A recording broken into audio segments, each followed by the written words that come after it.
এটা হচ্ছে স্পেনের রাস্তা পরিষ্কার হচ্ছে। তো দেখতে পাচ্ছেন যে কত সুন্দর ড্রেস দেয়া আছে আর সমস্ত ইকুইপমেন্ট দেয়া আছে। আর এটা হচ্ছে রাস্তা পরিষ্কার করার হচ্ছে গাড়ি, যেটাতে হচ্ছে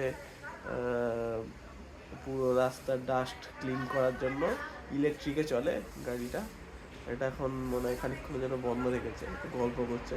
কিন্তু এটা আমি জাস্ট বলতে চাইছি যে আমাদের ভারতের যে সিস্টেম, আমরা যে পরিষ্কার করার কাজগুলোকে এত ছোট করে দেখি, যে তাদের যে লাইফস্টাইল দিয়ে রাখি, খুব নিম্নমানের লাইফস্টাইল দিয়ে রাখি ইন্ডিয়াতে, যারা রাস্তা পরিষ্কার কাজ যে কাজ করে।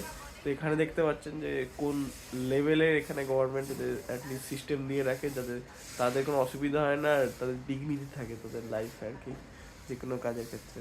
এই মেশিনটা যখন চালাবে আমি দেখাচ্ছি মেশিনটা কোনভাবে চলবে। এবার চলছে মেশিন, মেশিন চালাচ্ছে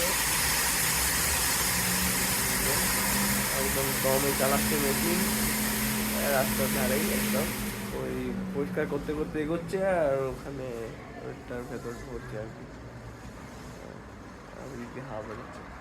এরা মেশিন হয়তো ইন্ডিয়াতেও দেখছেন যে কিছু কিছু জায়গায় কিনছে, দিল্লি মুম্বাইয়ের মিউনিসিপ্যালিটি অটোমেটিক সিস্টেম তৈরি করার জন্য।